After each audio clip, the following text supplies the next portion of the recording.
Shalom warga kerajaan, senang sekali berjumpa kembali dengan Anda sekalian. Dan saya percaya Anda semua dalam keadaan baik, sehat, dalam perlindungan dan penyertaan Sang Raja. Sehingga kita pada hari ini bisa kembali dalam program podcast GBI Rock Surabaya, Kingdom Insight, His Gift for You.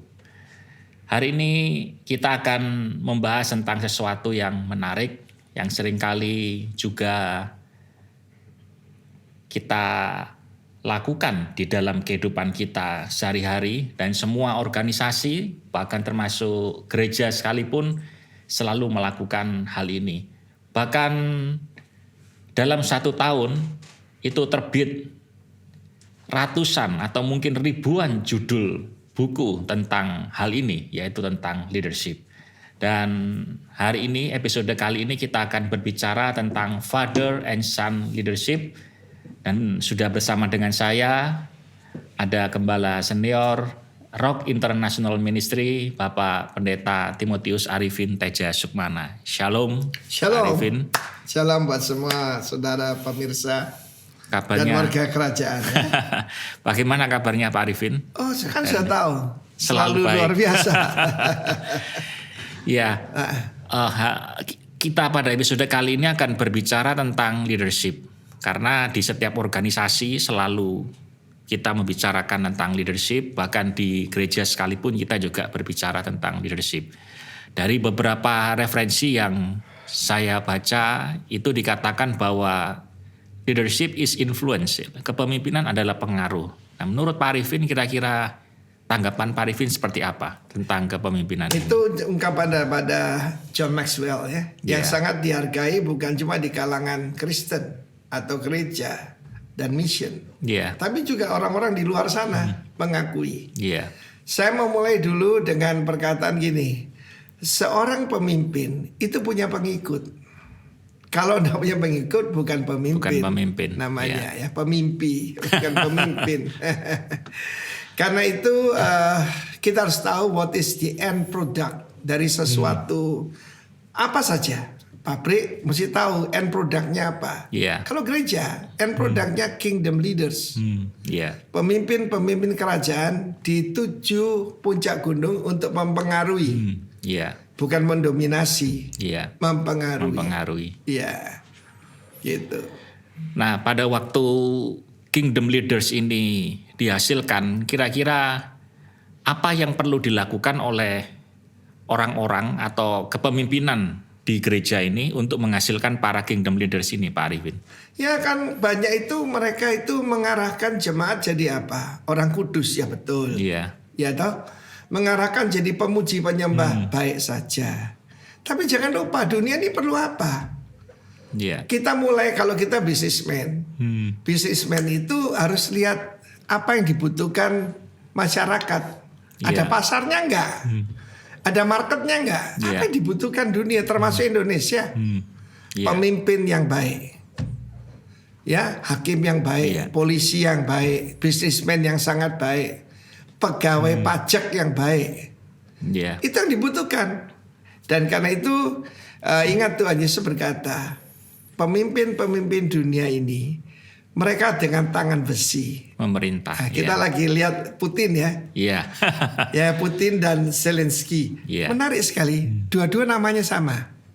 Satu Vladimir, satu Volodymyr. Volodymyr bahasa Ukraine, satunya bahasa Rusia. Sama lah, satu kelompok. Kayak kita dengan Melayu begitu. Artinya apa? Great leader. Great leader, pokoknya orang hebat itu Vladimir, karena zaman dulu ada Vlad itu ya. Jadi kita lihat di sini bagaimana cara kepemimpinannya sangat berbeda. Yang menarik buat saya, ini menarik, ini mungkin di luar ini ya. Kita lihat Volodymyr Zelensky, ternyata dia itu dulunya seorang pelawak. Seorang komedian. Anda bisa bayangkan Tukul Arwana jadi presiden? Tentu saja dia dulu bukan cuma komedian, tapi dia juga seorang aktor. Dan lucunya kan dia aktor berperan sebagai apa? Presiden Ukraine. Jadi presiden beneran ternyata. Tetapi yang luar biasa, kepemimpinan itu selalu dilihat waktu krisis. Kita lihat bagaimana resistance daripada Ukraine yang jauh lebih kecil dibandingkan dengan Rusia yang bahkan mengancam pakai senjata nuklir. Nggak tahu hari ini, ya. 2 hari yang lalu kan sudah diancam. Tapi dia bisa menggerakkan, ya, wanita-wanita, anak-anak remaja, emak-emak. Dia bagi AK-47 dan menghadapi tentara Rusia yang jauh lebih besar. David lawan Goliath. Dan dia berkata, I will stay in Kiev. Aku tidak lari. Seperti presiden-presiden lain kan diterbangkan, diselamatkan. Bahkan seperti presiden Ukraina yang terdahulu. Ini sebagai contoh, itulah influence itu tadi. Orang-orang yang sudah lari ke Polandia balik untuk ikut berperang. Mantan pelawak. Tapi jadi pemimpin hebat. So ini bukan soal tinggi badan, bukan soal ganteng, bukan soal karisma. Tapi kalau Tuhan mau ngangkat bisa aja. Cuma memang pemimpin mesti dipersiapkan. Kemudian saya, siapa yang menginfluence dia sampai dia menjadi seperti itu? Loh, coba kita lihat. Ini contoh yang sangat luar biasa soal leadership. Putin dengan tangan besi. Tuhan Yesus bilang, memimpin dengan kekerasan, dengan tangan besi. Tapi mereka masih disebut benefactor dalam King James Version. Benefactor itu dari benefit kan ya. Dianggap yang membawakan berkat. Tapi tidak demikian di antara kamu. Siapa mau jadi hebat? Jadi pelayan. Diakonos. Mau jadi the greatest? Ya, sekarang di mana-mana ada GOAT. GOAT. Greatest of all of them. Yesus bilang, mau jadi yang paling besar. Kalau GOAT malah kambing ya. Jadi hamba dari semuanya. Doulos. Bukan cuma diakonos loh. Doulos. Tapi kita lihat justru seorang raja, menurut saya raja itu untuk turun ke bawah gampang. Itu yang dilakukan Kristus. Tapi budak naik ke atas tidak bisa. Mesti injak budak-budak lain. Kita lihat model kepemimpinan dunia berbeda dengan Kristus. Aku datang tidak untuk dilayani, tapi untuk melayani dan memberikan nyawaku bagi tebusan banyak orang. His greatness, ya, dan juga his simplicity mempengaruhi kita semua. Who's the greatest leader of all? Christ Jesus. Karena itu mulai dari sorga. Father and Son leadership ini mulai dari sorga. God the Father and Christ, putra mahkota kerajaan Allah. Dia bilang, my son, today I've begotten thee. This is my beloved son, and whom I'm well pleased. Jadi bagaimana dia diutus. Bahkan saya percaya Kristus volunteer untuk menyelamatkan kita. Tapi dia akan datang sebagai hakim, jangan lupa. Ya, oke. Mungkin jadi saya jawab dulu tentang influence. Kasih contoh Ukraine itu loh. Bagaimana orang sudah aman di Polandia, dengar dia cuma bicara sebentar, dia bicara 10 menit. Orang pada lari kembali, bukan melarikan diri, lari ke medan pertempuran. Bahkan dia punya ide cemerlang. Semua yang masih bisa berperang di penjara dilepaskan. Dicatat nanti dikasih remisi. Asal kamu berperang loh. Kamu berperang bela negara. Ini belum pernah ada dimanapun. It's original, man.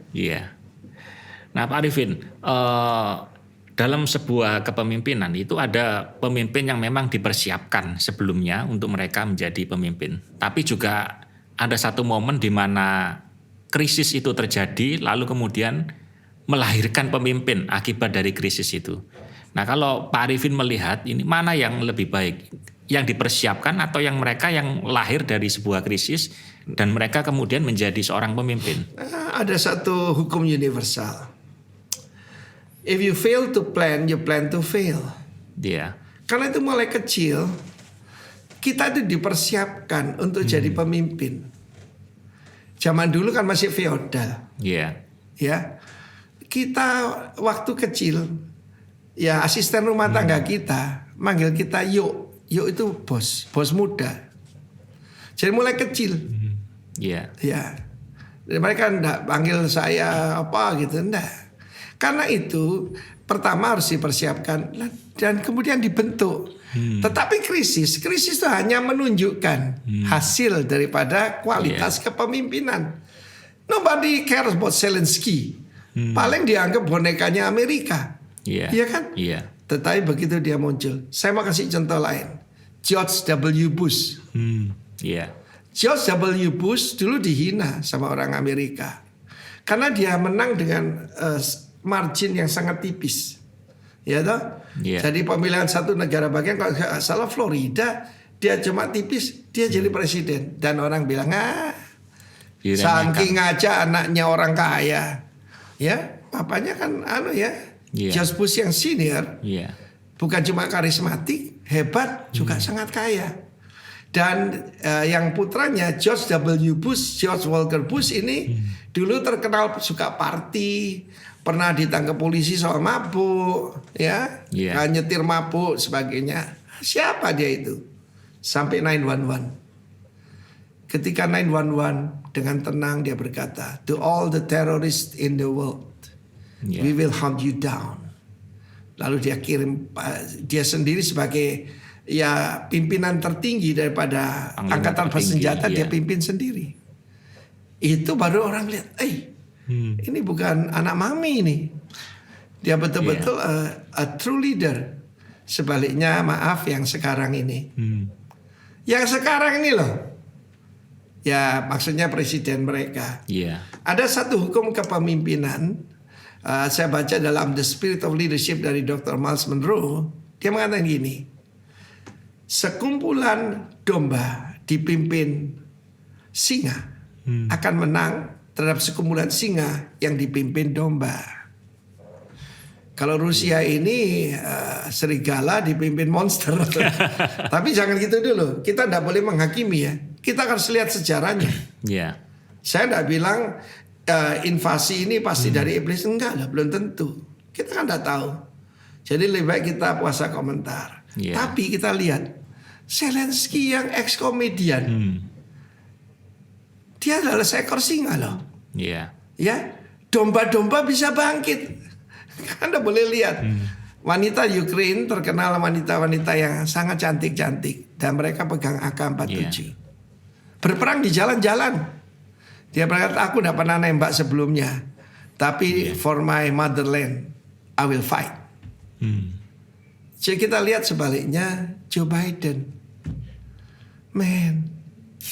sangat kontras ya dengan Donald Trump.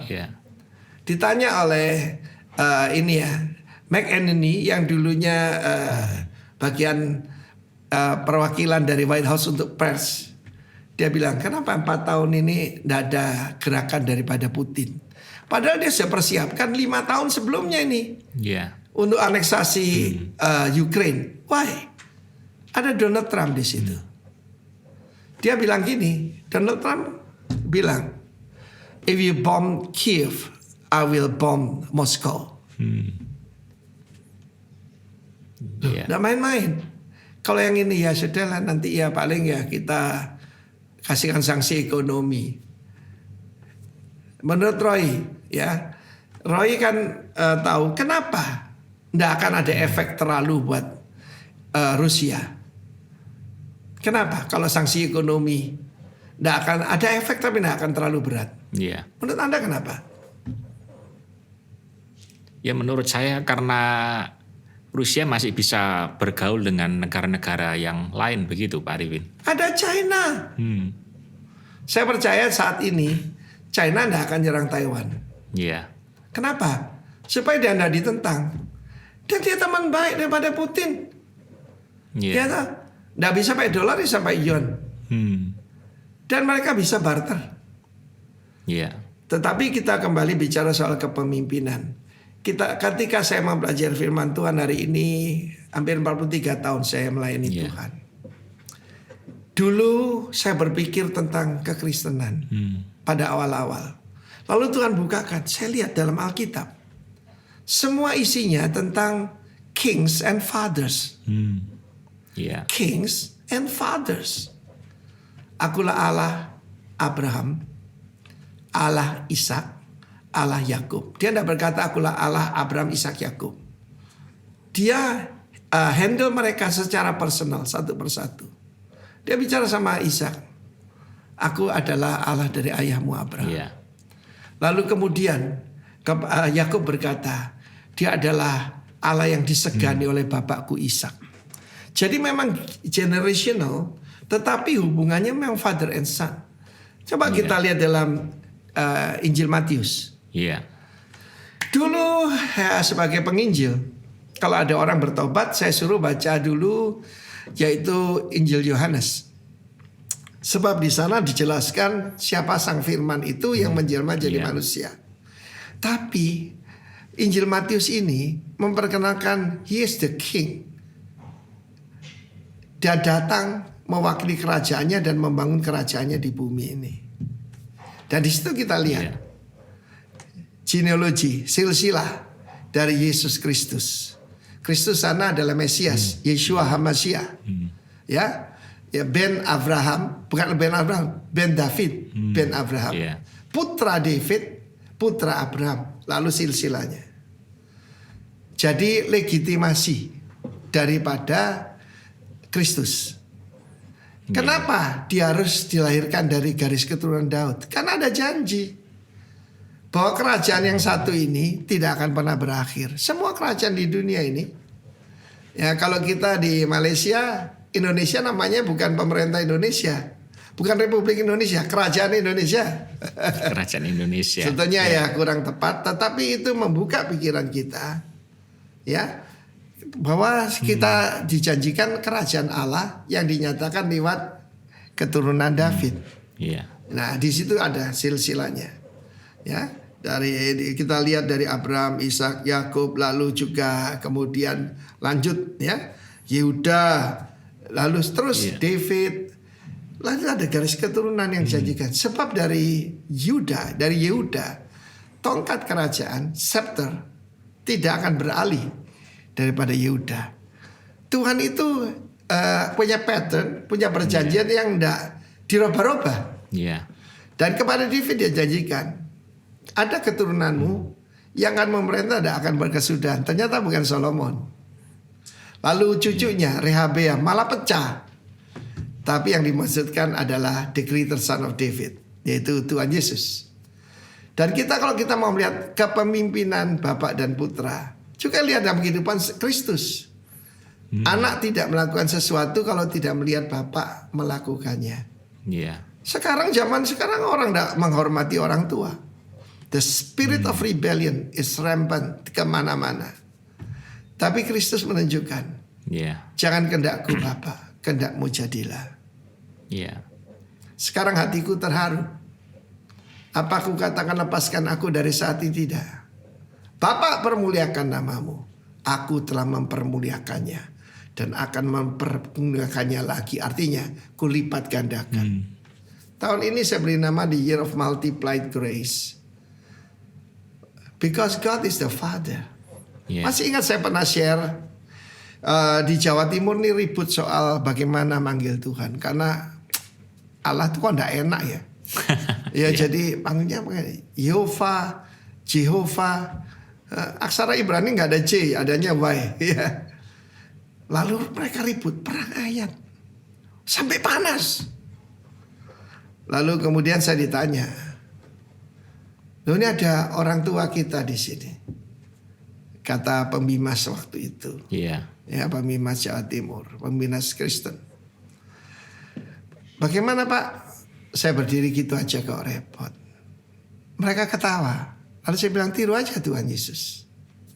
Panggil Bapak. Kita itu dapat privilege kok malah merendahkan diri, malah mundur mau jadi Yudaisme. Pakai bahasa Ibrani yang tidak dimengerti orang. Kita bisa pakai bahasa Indonesia. Rasul Paulus menemukan ini. Kepemimpinannya Bapak dan Anak. Tapi jangan lupa, Kristus ketika bangkit berkata, saudara-saudaraku. Tapi Yohanes 21, dia berkata, hai anak-anak, apa kamu punya lauk pauk? If you have seen me, you have seen the Father. Tentang Bapa ini, coba Roy, salah satu ayat paling terkenal dan saat ini sedang dimusuhi seluruh dunia. Yohanes 14 ayat ke-6. Yesus membuat statement. Akulah sang jalan, sang kebenaran, sang kehidupan. Tidak seorang pun datang kepada siapa? Bapa. Bukan rumah Bapa. Bukan kerajaan Allah. The Father. Nobody comes unto the Father but through me. Through me and by me. Jadi destinasi daripada kita adalah the Father. Sekarang ini mau dikaburkan. Banyak diajarkan Jesus only. Jesus is the Father, Jesus is the Holy Spirit, Jesus only. No. Sudah jelas. Sang Bapa. Mazmur 2 itu sangat jelas. Aku telah melantik rajaku di Sion. Kalau saya mau tambahin, tidak boleh tambah ya. Lu mau apa? Dia berkata pada bangsa-bangsa. Karena itu dalam kehidupan saya menemukan luar biasa. Karena saya tidak ada anak secara jasmani. Ada satu dorongan kerinduan dalam diri saya punya anak. Ternyata anak-anak rohani.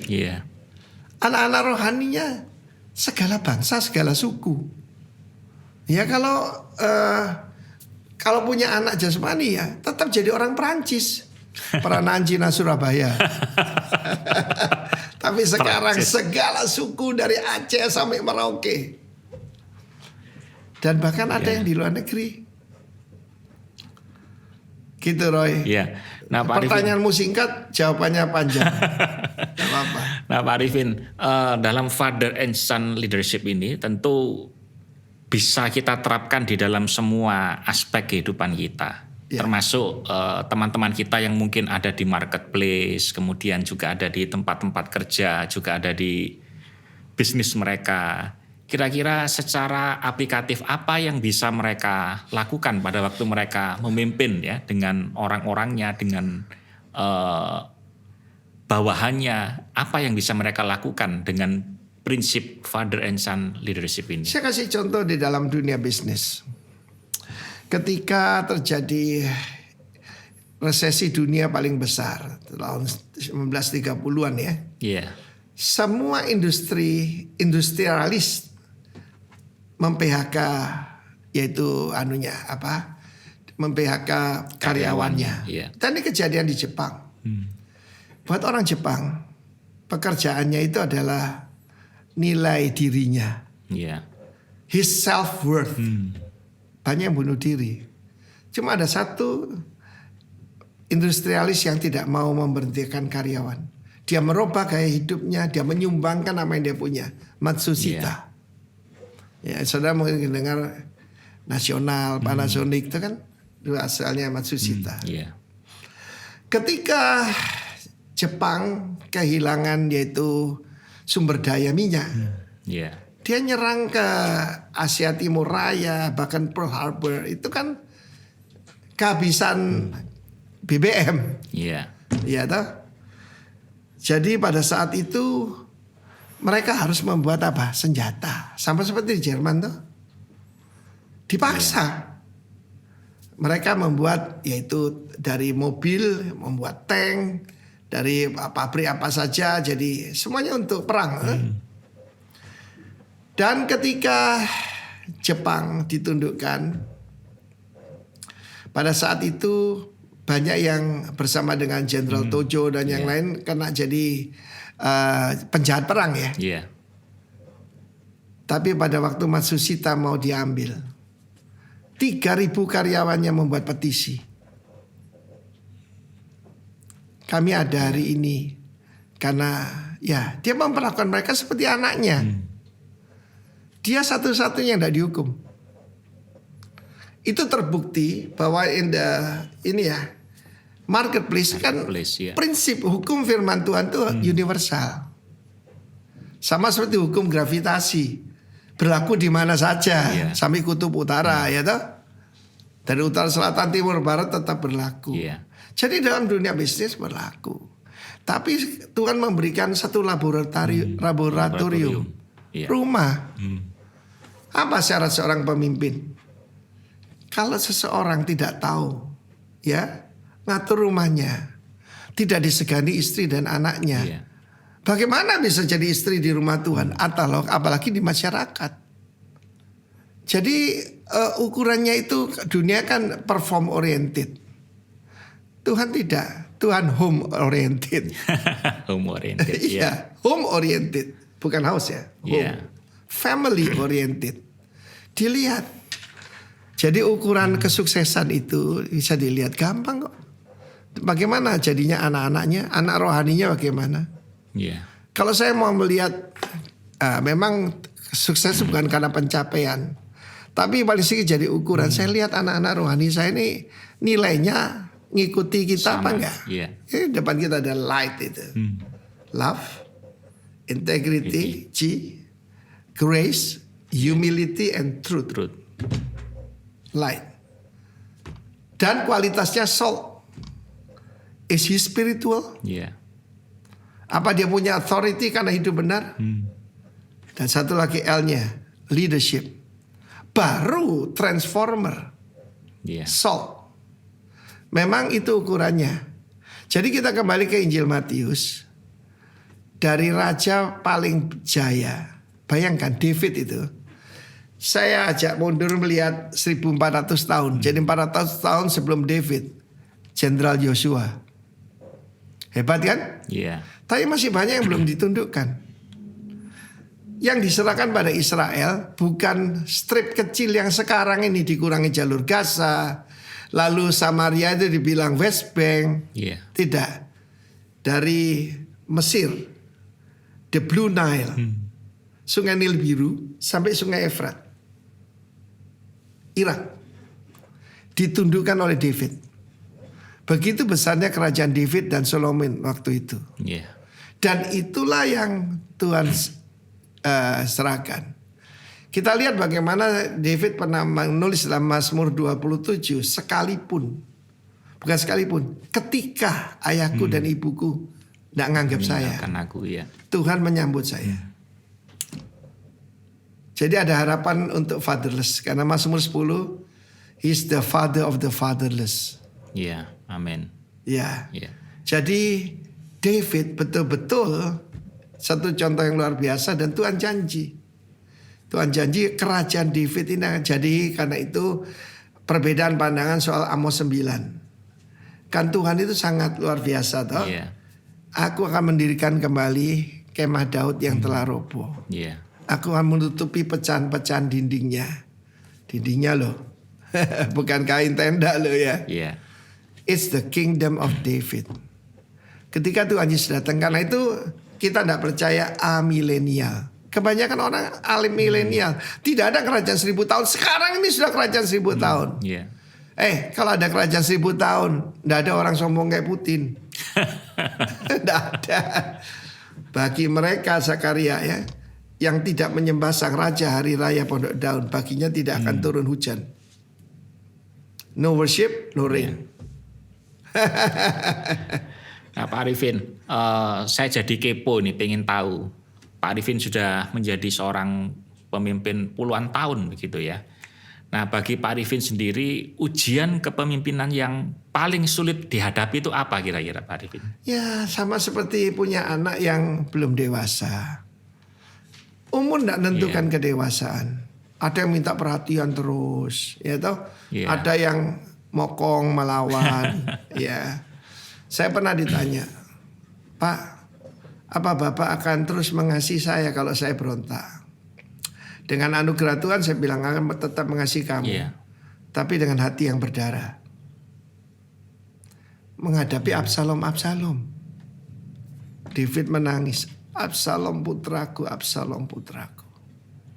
Dalam hidup kita, ya itu Amnon, Absalom, dan juga yang lain-lain itu berontak karena David tidak kasih contoh yang baik kan. Masa mereka bicara satu sama lain? Itu tante Batseba diambil papa, terlalu papa itu. Kemunafikan seorang ayah bisa fatal. Jadi saya kira memang leadership ini apa? Keteladanan. Keteladanan, ya. Saya kan tanya orang, dari 5 jabatan nih Pak, mana paling penting? Pastinya rasul ya Pak. Saya bilang bukan nomor 6. Apa itu? Teladan. Kata Rasul Paulus, dalam hidupku melayani Tuhan dengan murni hati, dengan tulus hati. Seperti bapak kepada anaknya dan seperti ibu yang menyusui anaknya. Parents. Memang begitu banyak, yaitu mentor kamu, kata Rasul Paulus. Bahasa Yunaninya paidakogos. Itu yang membimbing putra-putra raja. Tapi tidak punya bapak. Akulah bapakmu dalam Kristus. Jadi saya menemukan my destiny as a father. Dan saya tekankan sekali lagi, kita punya destiny adalah sang bapak, the father. Seringkali bilang tidak akan masuk surga tidak melalui Yesus. Itu rumah bapak. Goalnya itu bapak, bukan rumah bapak. Jadi kalau kita lihat Injil Matius ini, ketika mereka berontak pada Tuhan kan dibuang ke Babylon. Saya mau sebutkan satu orang. Itu Raja Yekonia, putra Yoyakim. Kan dibuang ke Babel. Yeremia pasal 22 mencatat, saya bacakan ya. Yeremia pasal 22 ayat 29 dan 30. Ayat 29, hai negeri, negeri dengarlah firman Tuhan. Oh earth, earth, bumi, dengar firman Tuhan. Inilah firman Tuhan. Catatlah orang ini, Konia, sebagai orang tidak punya anak. Ya, seperti kita tidak punya anak ya. Sebagai laki-laki yang tidak pernah berhasil dalam hidupnya. Sebab orang keturunan tidak akan berhasil duduk di atas takhta Daud dan memerintah kembali di Yehuda. Saya pernah ngalami kutuk itu, tidak punya anak, gagal usaha, ya, dan tidak pernah jadi pemimpin, tidak pernah jadi kepala. Ini kutuk Konia. Sejak Yekonia, maka tidak ada lagi jadi raja. Yang pangkat paling tinggi itu Zerubabel. Ya, Zerubabel itu Zera Babel. Babel karena mereka dulu di Babel kan. Zera itu apa? Benih. Ya, benih yang ada di Babel. Tapi dia di bawah pemerintahan Persia. Dia bukan bupati memerintah sendiri. Dia itu bawahan. Dia bawa jajahan. Terus turun. Dari raja yang paling kaya di dunia yang pernah ada dan tidak akan pernah ada lagi, yaitu Solomon dan David. Yosef jadi tukang bangunan. Di Nazaret loh. Nazaret itu daerah utara. Bayangkan orang dari Jakarta harus pindah ke Merauke gitulah. Tapi Merauke sebetulnya sangat subur ya. Nah ini tidak begitu habis, tapi maksudnya terpinggirkan. Dari mana kita tahu dia tidak punya uang? Persembahannya apa? Waktu Yesus lahir 40 hari kan dibawa ke Bait Allah. Sepasang burung merpati. Itu buat orang ekonomi paling bawah. Orang kaya memberikan lembu. Kalau Salomo memberikan puluhan ribu ya lembu ya. Orang lebih menengah memberikan kambing atau domba. Orang tidak punya tetap memberi. Tidak pernah datang pada Tuhan dengan tangan kosong. Tapi yang paling rendah. Bagaimana dengan Maria? Sama. Ya toh, sama. Dari Bethlehem, di mana mereka keluarga mereka di sana. Kenapa ditolak? Kalau orang miskin, family aja nggak ngaku. Kalau orang kaya, bukan family ngaku family. Percaya deh Roy. Tetapi kemudian kita lihat bagaimana Kristus membalikkan itu semua. Oke? Tapi memang harus garis keturunan. Dan jangan lupa, dia dilahirkan di zaman Herodes. Herodes itu tidak punya legitimasi. Dia bukan keturunan David. Ya, dia keturunan Edom. Memang keturunan Abraham. Tapi dari Esau, bukan dari Yakub yang jadi namanya Israel. Ya. Sekarang ini banyak bangsawan jalan kaki, budak-budak naik kuda. tidak lama lagi Kristus akan datang. Amin. Jadi memang kepemimpinannya itu di dalam kerajaan. Yeah. Tidak ada voting kan? Kerajaan tidak ada voting. Yang ada keturunan yang sah. Yeah. Ya kita lihat di sini. Herodes itu tidak punya legitimasi. Dia bukan orang Israel. Dia keturunan Edom. Idumea. Iya.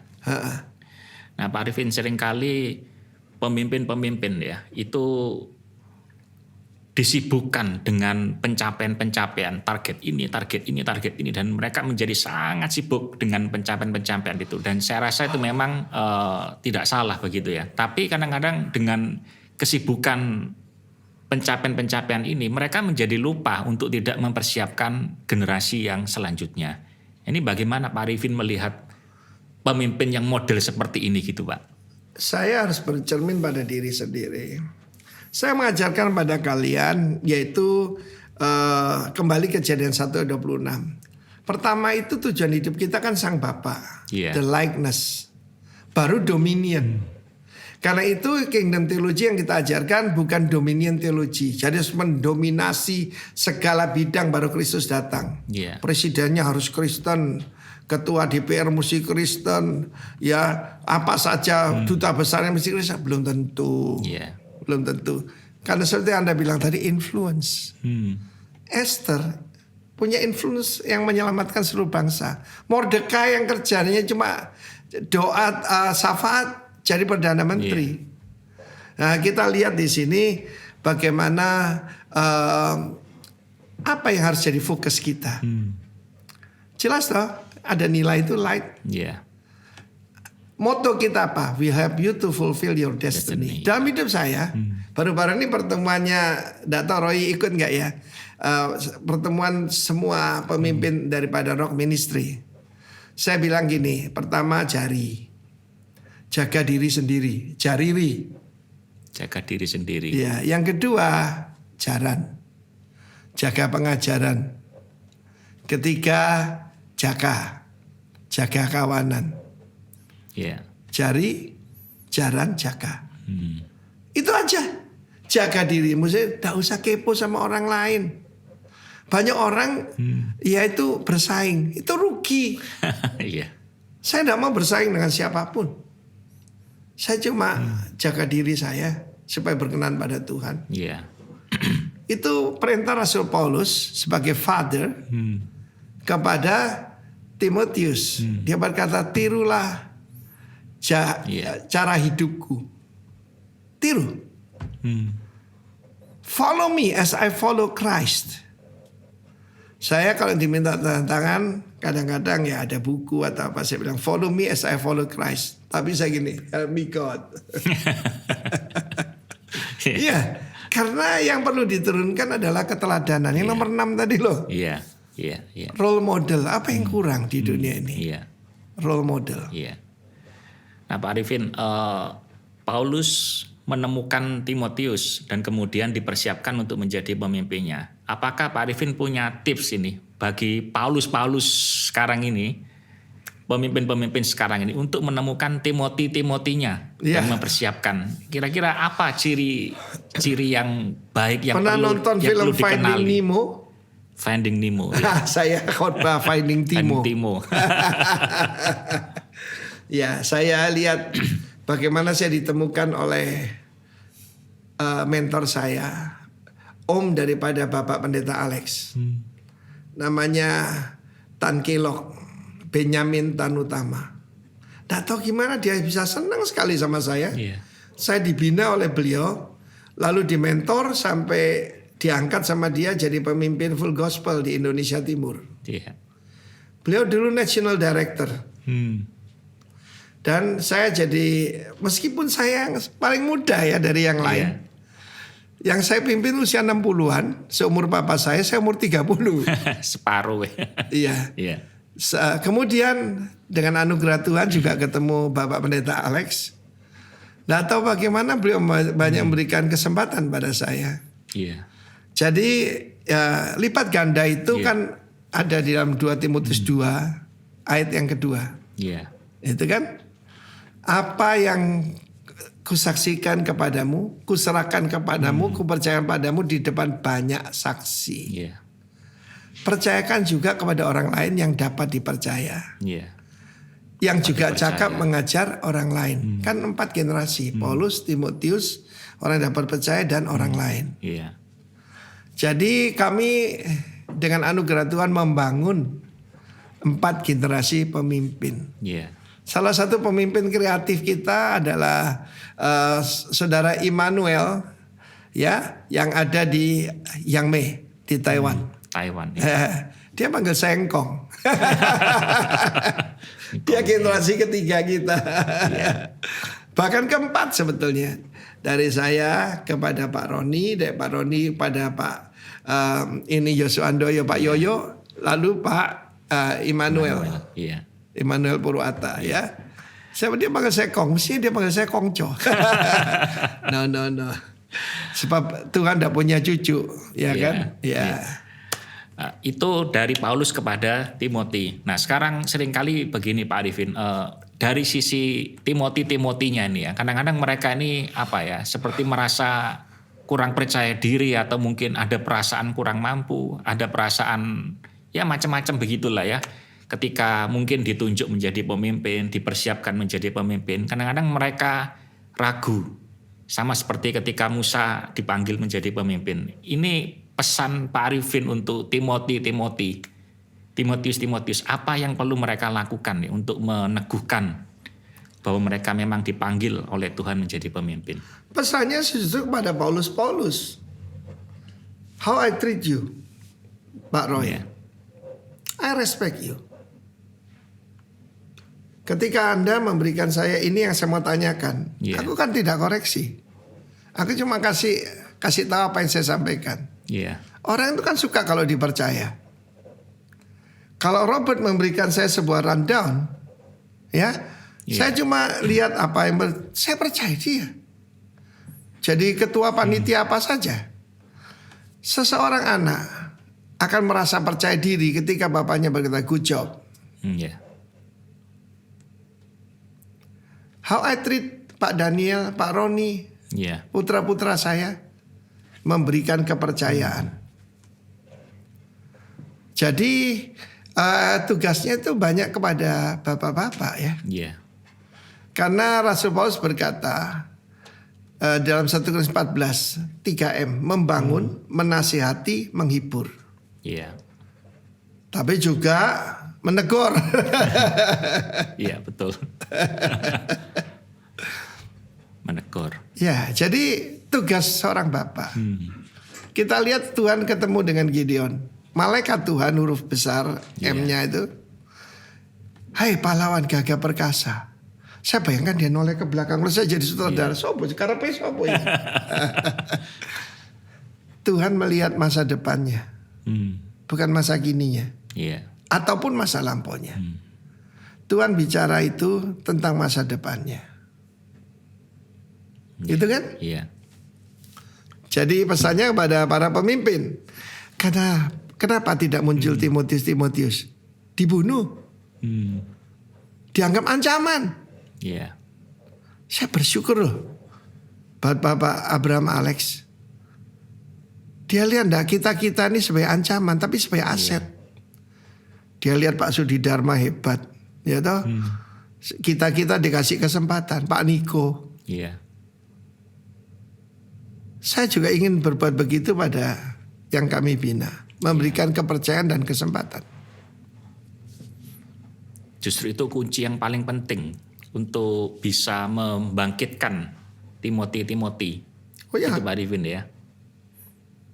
Dan itu membuat. Ya kan itu tadi yang saya bilang. Iya. Cari, jaran, jaga. Iya. Jaga diri sendiri, jaga kawanan, jaga pengajaran, baru jaga kawanan. Jangan terbalik. Iya. Banyak orang jaga kawanan, wah luar biasa, tapi tidak jaga diri. Iya. Dan proses yang paling penting dari seorang Timothy untuk nanti didewasakan menjadi seorang pemimpin, apa pesannya Pak Arifin? Ya didampingi kan. Di dalam kepemimpinan kan ada I do you watch. Iya. Ya itu pertama. You do, I watch. Yeah. Habis setelah itu kamu yang lakukan sendiri, ngajar orang lain. Gini loh cara bernegosiasi, misalnya seorang bisnismen kepada anaknya. Itu bedanya kita dengan orang Israel. Orang Israel itu mengenal bar mitzvah. Anak usia 12-13 dianggap sudah dewasa. Jadi kalau ada rapat umum pemegang saham satu perusahaan, dia duduk di situ. Ini calon pengganti saya. Coba kalau kita orang Asia, meskipun Israel itu masuk Asia ataunya benua ya. Warek cilik ngerti apa? Itu tidak mempersiapkan jadi pemimpin. Saya masih ingat saya usia 12 tahun. Saya mesti daftar sekolah sendiri, mesti ngurus KTP sendiri. Mama saya bilang gini, duh kasihan karena masih kecil, antri di kelurahan sana. Kamu mau anakmu tidak dewasa? Nggak usah, daftar sendiri. Dibawahi uang, daftar sendiri. Memang kita didik anak kita. Ada satu pelajaran yang tidak ada di Harvard University, yang cuma bisa diajarkan di rumah, tanggung jawab. Tanggung jawab. Iya, seorang pemimpin itu orang yang bertanggung jawab. Ya, yang lain tuh gini, lu yang tanggung, gua yang jawab. Nggak bisa. Dimulai dari apa? Hal yang kecil. Apa hal kecil? Duit. Duit aja nggak bisa dipercaya, gimana mau jadi pemimpin? Itu hal-hal sederhana yang perlu dilakukan oleh seorang Timothy. Gitu ya. Jadi tadi pertanyaan daripada Roy, dipersiapkan atau karena krisis muncul? Nah, krisis hanya membuktikan kualitas kepemimpinan seseorang. Dulu orang menghina Bapak Presiden kita yang hebat ya. Wah, kurus. Ya, maaf ya, ada yang bilang kayak pelawak. Begitu dia menghadapi dengan firm. Sampai sekarang heran, masih ada banyak kritik. Masih kan angkat topi ya. Iya, betul. Ya. Dan bagaimana untuk ini pertanyaan terakhir Pak Arifin, bagaimana untuk lipat gandakan? Maksud saya begini, apakah pemimpin itu bisa dicetak secara massal begitu ya, atau bisa. Memang itu saya ulangi ya, akulah Allah, produk yang unik. Akulah Allah Abraham. How God deal with Abraham different from Isaac, different from Jacob. Ya toh? Ada anak yang perlu encouragement, tapi ada juga yang perlu dipegangi buntutnya. Jadi lain-lain. Jadi sama. Bukan produk massal Pak Arifin ya? Tidak ada produk massal. Tidak ada. Tapi personalized. Personalized ya.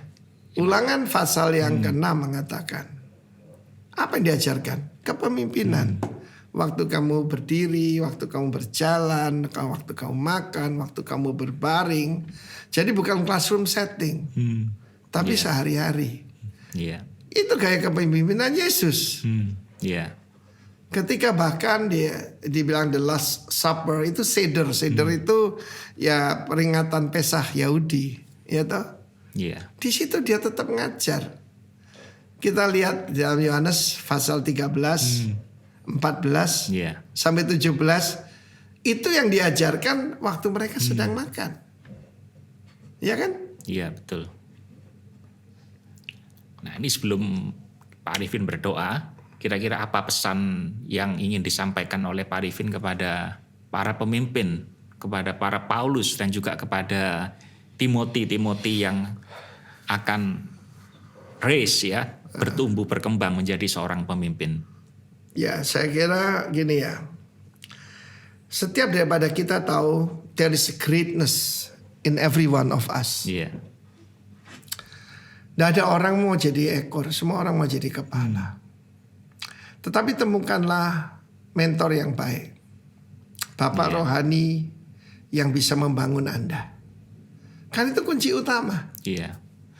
Di dalam satu tim sepak bola, kalau kalah terus yang dipecat coachnya. bukan pemainnya. Iya. Demikian juga tugas untuk para pemimpin, ya, para Paulus dan Timotius kan juga harus menjangkau generasi berikutnya. Ya, keteladanan saya kira yang utama sekali. Ya, yang bisa memotivasi orang adalah keteladanan. Menginspirasi. Bukan dengan uang, bukan dengan ancaman, tapi inspiring. Kalau nyuruh orang memberi, beri dulu. Mau suruh orang ngampuni dulu. Saya kira itu, Roy. Terima kasih banyak Pak Arifin, dan sebelum kita mengakhiri episode kali ini, bolehkah Pak Arifin berdoa untuk kita semuanya, untuk para pemimpin, para Paulus dan para Timotius yang sedang menyaksikan acara podcast kita? Not only greatness, tetapi there is a great leader inside of us. Kita lihat bagaimana sejarah hidup para pemimpin kita dimulai dengan kesederhanaan, tapi tangan Tuhan mengangkat. Aku mengambil kamu dari kawanan kambing domba, kata Tuhan kepada David. Engkau memimpin dengan ketulusan hatimu, dengan kecakapan tanganmu. Kiranya Tuhan memberikan hati yang tulus, tapi juga skill kepada kita. Mari kita berdoa. Bapa yang mulia, Engkau adalah pemimpin agung yang mengirimkan pemimpin terbaik bagi umat manusia, Yesus Kristus Tuhan kami. Engkau sudah mengajar kepada kami tidak boleh sama dengan dunia ini. Tetapi bukan minta dilayani, tapi melayani dan memberikan nyawa supaya tebusan banyak orang. Biarlah setiap dari kami menemukan destiny kami masing-masing saat ini. Dan kami berterima kasih apa yang Kau kerjakan dalam hidup kami dan juga Rock International Ministry, pria maupun wanita, tua maupun muda. Bangkitkan Tuhan roh-Mu dalam kami, karena ada greatness dan great leader inside of us. Biar boleh muncul karena kuasa dan anugerah Tuhan.